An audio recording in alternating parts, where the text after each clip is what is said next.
Bonjour à tous, je m'appelle Sophia et me voici pour une nouvelle vidéo concernant les énergies astrologiques pour la semaine du 7 au 13 juillet. En regardant le ciel cette semaine, qui commence avec Vénus en sextile à Uranus, je vois une très belle opportunité pour sortir de la routine. Vénus est en Gémeaux. Elle nous incite à bouger, à parler, à sortir.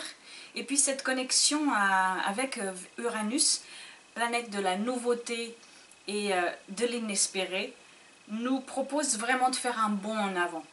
De sauter dans la construction de notre être par des moyens moins connus et qui peuvent s'avérer vraiment des moyens qui vont nous faire sortir et changer l'énergie dans laquelle nous sommes.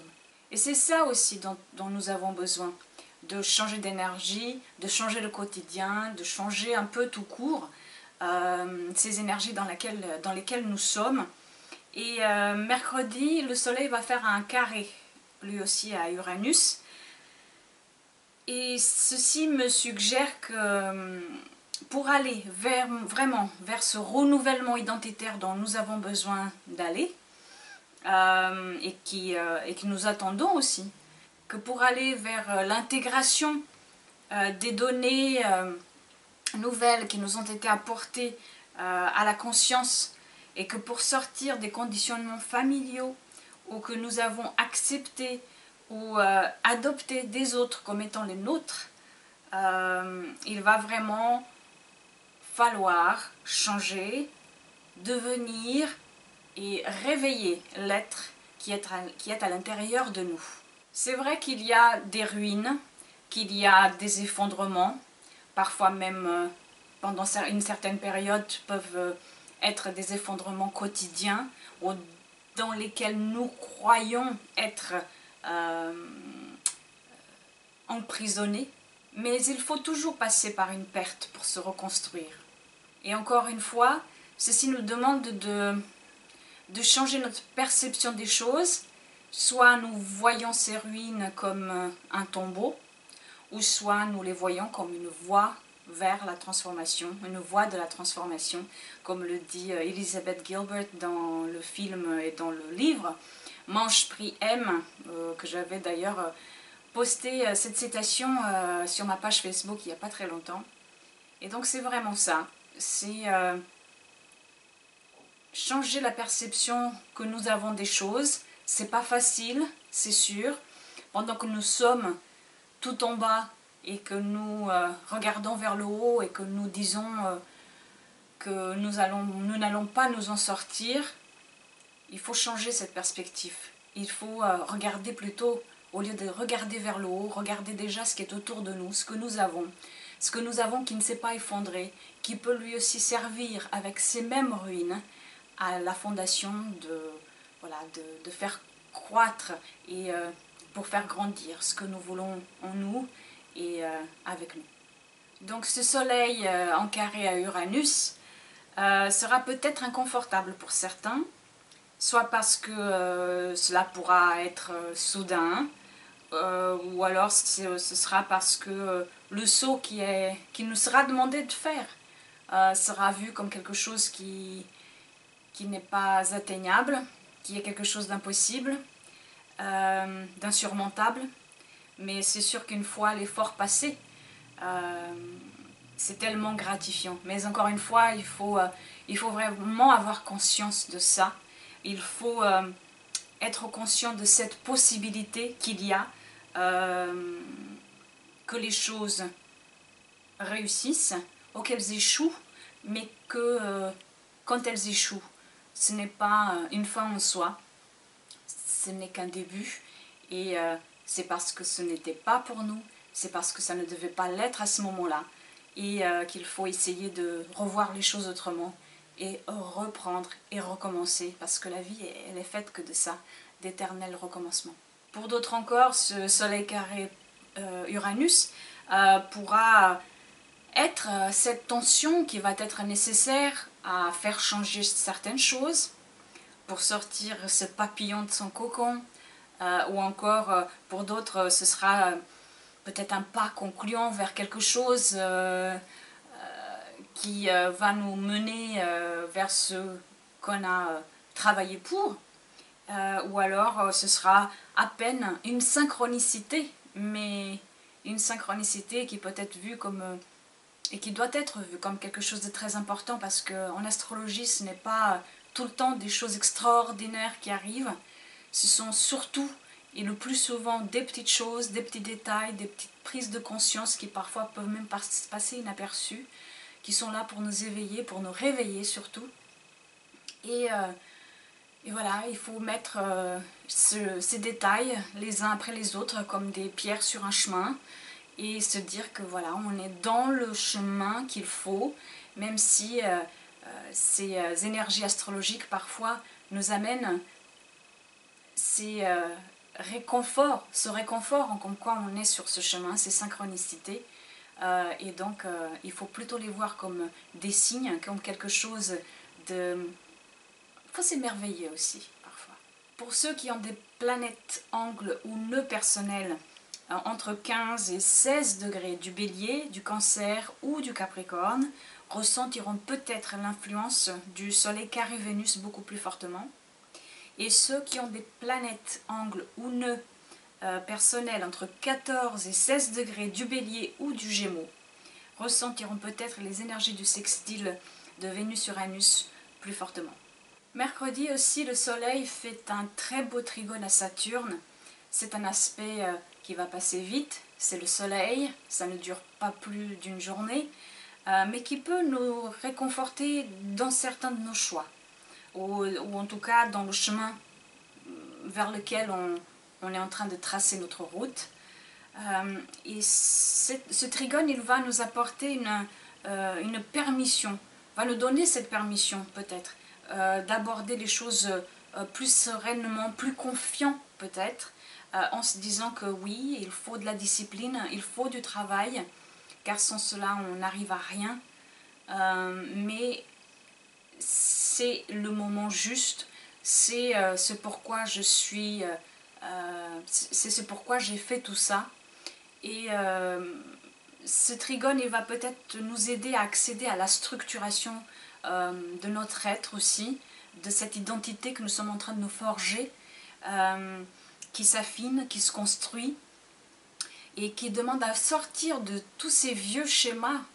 Hein, c'est Saturne en Scorpion, et donc qu'il faut aussi accepter de ranger ce passé, l'ancien, ce qui fut, pour aller de l'avant, et accepter donc, comme je l'ai dit, ce travail, cette patience aussi qui nous est demandée avec Saturne, parce que Saturne c'est Chronos, c'est le dieu du temps, et donc il est aussi histoire de peut-être cette horloge qui nous réveille et qui nous demande d'être conscients, présents et patients. Alors ceux qui ont des planètes, angles ou nœuds personnels à 16 degrés du Scorpion ou du Cancer ressentiront peut-être cet aspect beaucoup plus fortement. Et puis samedi 12 c'est la pleine lune à 13h26 dans l'axe du Capricorne-Cancer. Donc la pleine lune, elle aura lieu à 20 degrés du Capricorne. Et donc le soleil sera en face à 20 degrés du Cancer. Et cette pleine lune, elle vient aussi, encore une fois, nous relier très fortement au passé, à ces mêmes idées freinantes desquelles il va falloir s'en débarrasser. Peut-être ce sont même des schémas de pensée, des façons de se dire je ne suis pas capable, je n'arriverai jamais, c'est pas pour moi, pourquoi ça serait pour moi. Voilà, tout ça aussi, ça parle de ça, ça parle de choses qui viennent d'un passé, de choses qui ont été acquises parce que nous avons vu chez les autres, nous avons vu ces schémas-là chez les personnes que nous côtoyons, notre famille. Nous avons hérité de cela. Cancer, c'est tout ce qui a à voir avec la famille, avec ce sentiment d'hérédité aussi qu'il y a. Et donc il va falloir, cette pleine lune, elle est là pour nous inciter à lâcher ces choses-là, à porter cela à la conscience avec le soleil qui est en face, et à s'en libérer de ces choses de plus en plus. La pleine lune, c'est une culmination, c'est l'apogée de quelque chose, ce sont les graines que nous avons plantées à la nouvelle lune précédente. En Cancer, c'était donc fin juin, et qui sont maintenant, qui se présentent à nous maintenant, ces fruits-là. Si nous avons planté, bien sûr, si nous n'avons pas planté, rien ne se présente. Il se peut aussi que ce qui se présente maintenant ne vous convienne plus. C'est aussi un moment pour changer cela. La pleine lune, elle permet ça, elle permet de lâcher, elle permet de laisser tomber, elle permet de réorganiser, de redirectionner, de donner, de réajuster ce qui a besoin d'être. Avant que la lune n'arrive à sa phase de pleine lune, et quand elle est rentrée en Capricorne, elle a dû croiser, elle va croiser Pluton sur sa route. Donc c'est l'inconscient émotionnel, la lune, qui rencontre la puissance de ce qui est en dessous, de ce qui est caché, de ce qui peut être dominant, ou alors ce que nous cherchons à dominer chez l'autre, chez les autres. Et donc juste avant cette mise en lumière par le soleil, c'est-à-dire avant d'être conscient, il s'agit ici sans doute de ramener de ces profondeurs-là, avec Pluton en Capricorne, ce que nous laissons nous dominer, ou alors ce que nous cherchons à dominer. Et pour certains, ce sera quelque chose qui se présente à l'extérieur de soi, mais pour la plupart d'entre nous, ce sera plutôt quelque chose qui est en nous déjà, qui nous parle de l'intérieur et avec laquelle nous devons faire face. Et cette pleine lune, elle va permettre, si nous le souhaitons bien sûr, de nous relier à ces énergies-là pour faire un pas de plus en avant vers ça. Donc cette pleine lune, elle parle très fortement d'une ouverture, d'une prise de conscience, d'une route à paramétrer, d'un chemin à réajuster et aussi élargir notre conscience aux profondeurs de nous-mêmes. Et puis dimanche, c'est Mercure qui revient dans le Cancer, où il avait débuté sa rétrogradation le mois dernier. Et donc il va encore lui aussi appuyer sur ce renouvellement identitaire que nous sommes en train de vivre. Et tout d'abord, ce renouvellement identitaire, il est vraiment au niveau global.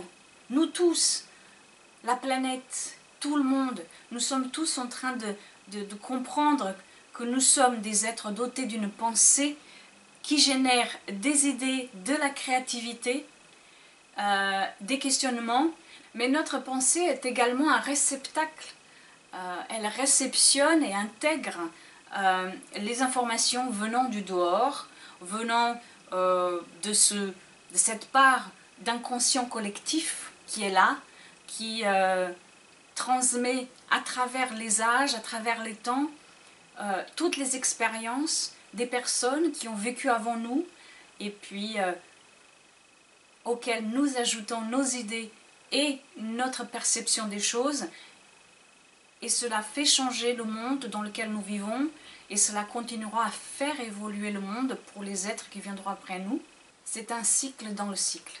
Et puis bien sûr, ce renouvellement identitaire personnel et propre à chacun qui rejoint lui aussi le collectif, une fois après que nous avons travaillé en nous, cela va partir dans le collectif, dans l'inconscient collectif, mais tout ceci nous amène à un questionnement beaucoup plus intériorisé sur lequel il va falloir qu'on travaille et où le lien avec les émotions est vraiment indispensable. Le Mercure sera donc en Cancer, donc nos émotions, le lien avec le cœur et des questionnements comme à quoi je m'identifie, est-ce que les valeurs familiales, est-ce que les valeurs de ma famille sont aussi les miennes? Est-ce que je suis obligée de suivre certaines choses qui ne me conviennent pas? Suis-je à l'aise dans mon rôle de mère, de père, de fille, de fils, de grand-mère, de grand-père, etc. Où est ma part de responsabilité dans ce rôle? Est-ce que j'ai dû accepter des choses du passé qui ne me conviennent plus? Est-ce que j'ai du mal à les lâcher, ces choses-là? Et pourquoi? Est-ce que je suis en phase avec le monde dans lequel je vis? Sinon, comment puis-je le changer? On peut toujours. Tout commence toujours en nous, il ne faut jamais l'oublier. Est-ce que je me sens comme un enfant perdu, qui a besoin de protection? Pourquoi est-ce que je me sens comme ça? D'où ça vient? Quel est le sentiment d'insécurité dans lequel je vis? Est-ce que c'est une insécurité émotionnelle qui est plus enracinée dans une insécurité peut-être matérielle? Et cette insécurité matérielle ne vient-elle pas d'une insécurité émotionnelle à la base, avant, dans le passé? En fait, tout ça, ce sont juste quelques petits questionnements, un tout petit échantillon des énormes questionnements qu'on puisse avoir en ce moment avec cette rétrogradation de Mercure qui nous a permis de comprendre certaines choses, d'éclaircir d'autres, de porter un regard nouveau. Ce sont des questionnements auxquels il n'y a que nous qui pouvons y répondre. Donc Mercure, il nous a fait réfléchir, regarder, revoir, intégrer énormément de choses pendant toute cette période de rétrogradation. Et maintenant qu'il s'approche de cette de sa zone d'ombre, hein, il va sortir de cette zone d'ombre, il se peut que nous voyons plus nettement maintenant. De toute façon, nous avons déjà commencé à le voir depuis la semaine dernière quand il est sorti de sa période de rétrogradation. Là, il sort de sa zone d'ombre, c'est-à-dire de l'endroit où il avait commencé sa rétrogradation. Donc, il se peut que maintenant, certaines situations aussi qui ont débuté ou qui étaient là début juin deviennent maintenant plus pressantes et en même temps demandent aussi la prise d'un choix ou qui sont devenues plus claires en tout cas dans notre façon de revoir et de penser les choses. Peut-être que maintenant on a eu des réponses et qu'on sait où on doit aller, ou peut-être qu'on sait déjà où il ne faut pas y aller. Ça aussi, ça peut. Et ça dépend de notre thème, ça dépend de notre... de ce qu'on est en train de vivre, de nos situations, de nos conditionnements, de notre niveau de conscience. Mais il faut surtout se dire que ce qu'on est en train de vivre, c'est ce qui devait être à ce moment-là, pour que nous puissions évoluer toujours, parce que nous évoluons tous, toujours. Il ne faut pas croire que nous stagnons. Oui, c'est vrai, parfois il y a des personnes qui stagnent, qui cristallisent, comme j'aime bien le dire, qui cristallisent et qui ne veulent plus avancer, qui se résignent à rester où ils sont. Mais il n'y a qu'eux qui peuvent se réveiller de cet état-là s'ils le souhaitent. En tout cas, tout est mis à leur disposition pour que ça puisse le faire. Aujourd'hui, on ne peut plus dire qu'on ne sait pas. Si on cherche, on trouve toujours. Notre capacité à voir tout ça est tellement limitante. On se limite à ce qu'on voit, on se limite à ce qu'on ressent, cette première émotion qui nous donne ces états dans lesquels, ces états parfois un peu de premier niveau, je dirais, qui nous limitent et qui nous empêchent d'aller de l'avant. Donc ne restons pas dans ces états-là. Laissons les émotions fluidifier dans notre corps, ne les laissons pas stagner et allons toujours vers cette évolution qui est tellement nécessaire pour l'épanouissement de nos vies et puis pour apporter aussi notre pierre à cette construction du monde. Donc pour ceux qui ont des planètes angles ou nœuds entre 0 et 3 degrés du Cancer, il se peut que vous ressentiez ceci beaucoup plus fortement. Et puis nous terminons la semaine avec Vénus et Mars en trigone, et donc encore une énergie très axée sur la pensée, les mots, l'intellect, mais encore une fois cette énergie,